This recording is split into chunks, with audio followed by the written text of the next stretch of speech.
Amados irmãos, amados amigos, boa noite.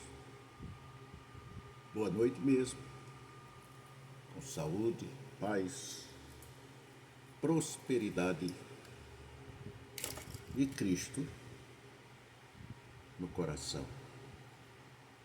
É abençoado aquele varão, aquela varoa que serve ao Senhor, que tem compromisso com esse grandioso Deus, porque este Deus está sempre presente em todos os minutos das nossas vidas. Como é bom estar sempre na presença de Deus. Já falei isto aqui uma vez, que me falte tudo, mas que jamais me falte a presença de Deus. Sempre suplico quando desperto, durante os minutos da vida, sempre que a mente me volta, clamo para Ele não se afastar de mim. Porque Ele quer, Ele deseja, Ele se sente feliz em estar junto, acompanhando, vivendo a nossa vida, nos protegendo, nos guardando, porque sempre estamos pecando, sempre estamos errando, sempre aparece alguma coisa que nos tira da presença de Deus.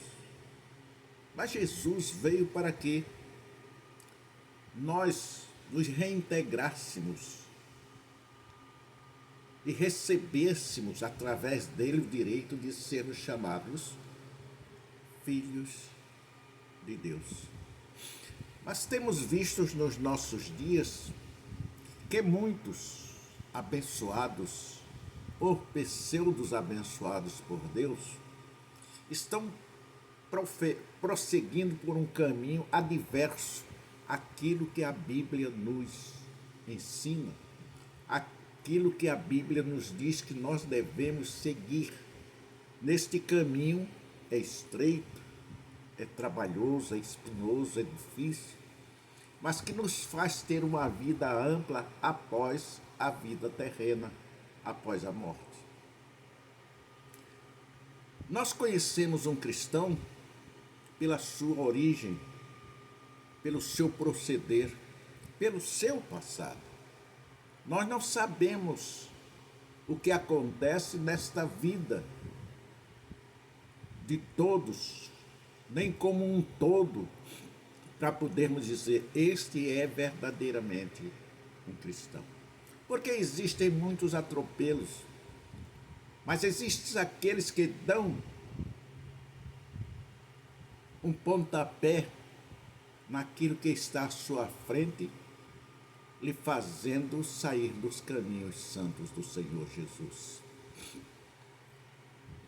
Com arrependimento, com a volta, com um passado, com algumas dificuldades, com alguns problemas, mas vencedor em tudo. Nós só podemos dizer que um homem é totalmente perdido quando nós olhamos o seu passado e não vemos nada de construtivo no seu passado. Hoje nós temos duas opções.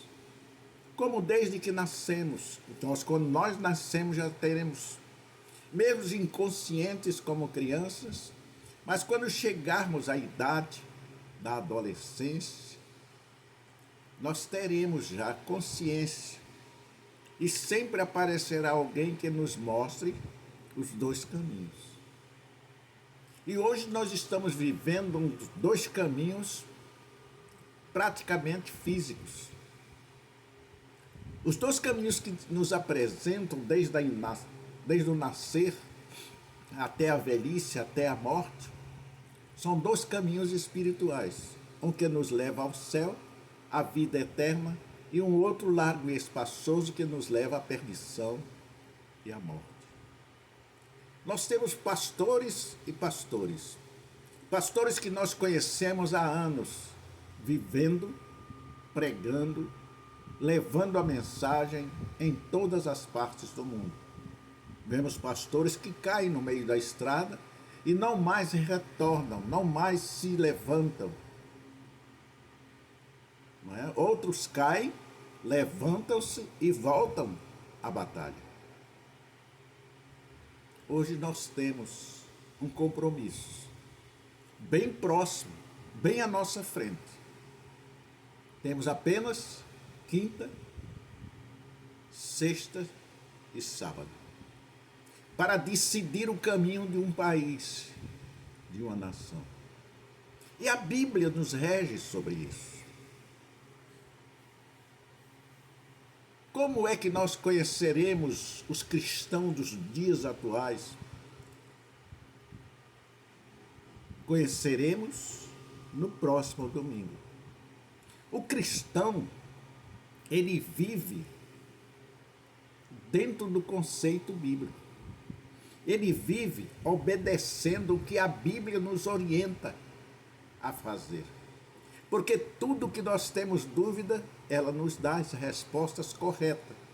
E nos mostra os meios pelos quais nós temos que vencer as dificuldades, as decepções e tudo que venha a surgir à nossa frente. Nós temos agora, mais uma vez, repito, dois caminhos. Um de um passado negro, de banditismo, de ladruagem, de suspeitas, de erros, e que estes acertos que aparentemente nos aparecem são acertos que dentro, outro lado e paralelo, estava a corrupção, o banditismo, a ladruagem e tudo que são irmanados com aquele caminho largo e espaçoso que leva à perdição. Um outro que, segundo a imprensa, esta verdadeira imprensa que nos mostra os erros do outro, os acertos deste outro. 20 anos, 16 anos como deputado, 4 anos como vereador, não houve um só ou uma só denúncia envolvendo o seu nome em corrupção, em ladruagem, em banditismo. Em quem confiar? Naquele que a imprensa, que chegou ao ponto de um juiz que hoje condena o Bolsonaro, diz: são 513, apenas um nunca se envolveu em todo o seu período de político, em todo o seu tempo de vereador e deputado federal, se envolveu em corrupção, em banditismo, em ladruagem, em corrupção. Não há o nome dele em nenhum. Joaquim Barbosa. Hoje ele condena, hoje ele diz que Bolsonaro não tem capacidade para governar o Brasil. Em 4 anos, ele adiantou o progresso do Brasil na infraestrutura, que é a base maior para o desenvolvimento de um país. Estradas, BRs, de norte a sul, ele completou. A via rodoviária, a via ferroviária, desde o Rio Grande do Sul, já está em Minas, descendo até Manaus. São cerca de 8.000 e poucos quilômetros. Apenas. O Brasil cresceu 10 anos à frente. Enquanto o outro passaram 20 anos e o Brasil continuou o mesmo. E até pior, porque o que já existia se acabou. E quando recuperavam, era para 6 meses, no máximo 1 ano. E uma cobertura de asfalto, ela tem uma duração, no mínimo, de 5 anos. Mas, no entanto, O asfalto que colocavam durava apenas até a primeira chuva. E você vê isso aqui no nosso estado. No nosso estado. Observe que 80% dos hospitais foram feitos antes dos 20 anos. Destes 20 anos após a Revolução de 64. Muito antes. Poucos hospitais foram construídos. Este homem assumiu a presidência e governou estes 4 anos, que termina em janeiro, sozinho.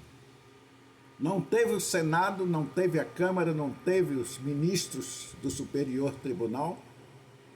Ao contrário, todos os perseguiam. Veio a pandemia, veio guerra, veio tudo aquilo que dificulta uma nação a se desenvolver. E ele lutou contra todos. E venceu a todos com o seu pensamento, com a sua orientação que Deus lhe ofereceu. E ele aceitou estas orientações e determinou aquilo que ele achava melhor para o nosso país. Hoje, nós somos a única nação no mundo que está em progresso. E um progresso ainda não com ordem, porque ele está sozinho. Os seus auxiliares não têm poderes, embora que, se ele for reeleito e não mudar como os outros mudaram quando eleitos, o Brasil passará a ser uma das maiores nações do mundo. A responsabilidade é sua. Você que não trabalha, que é vagabundo, que vive às custas de migalhas, deve mudar. Passar a ser um homem de honra, um homem de caráter, um homem digno das calças que veste e trabalhar. Não esperar esmola do governo. Porque assim o Brasil jamais prosperará. Pensa em teus filhos, pensa em teus netos e vamos colocar esse país em desenvolvimento. Porque nós temos tudo para ser a maior nação do mundo. Só não temos políticos suficientemente honestos para que isto aconteça. E a culpa não é dele, a culpa é sua, eleitor. A culpa é minha. A culpa é sua. A culpa é minha, porque eu vivia calado, mas agora resolvi falar. Sou pastor. Fui consagrado por Deus. Não temo. Não temo. Aqui na minha casa, arrancaram os fios da minha internet. A internet que eu uso é pela graça de Deus, porque o sinal não chega na minha casa. De 3 celulares que eu tenho aqui em casa, não chega. A que eu tinha aqui para o meu notebook também não tem, eu pago. Não devo nada a ninguém, mas está cortado. Sem eu saber como, eu vou, procuro e não encontro resposta.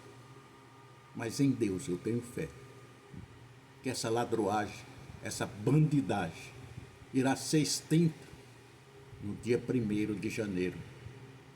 Ou melhor, no dia 30 deste mês. Em nome do Senhor Jesus. Até outra vez nos encontrarmos. Que Deus continue nos abençoando abundantemente. Em nome do Senhor Jesus. Que os santos digam amém, para a honra e glória do Senhor. Amém. Em nome de Jesus. Amém.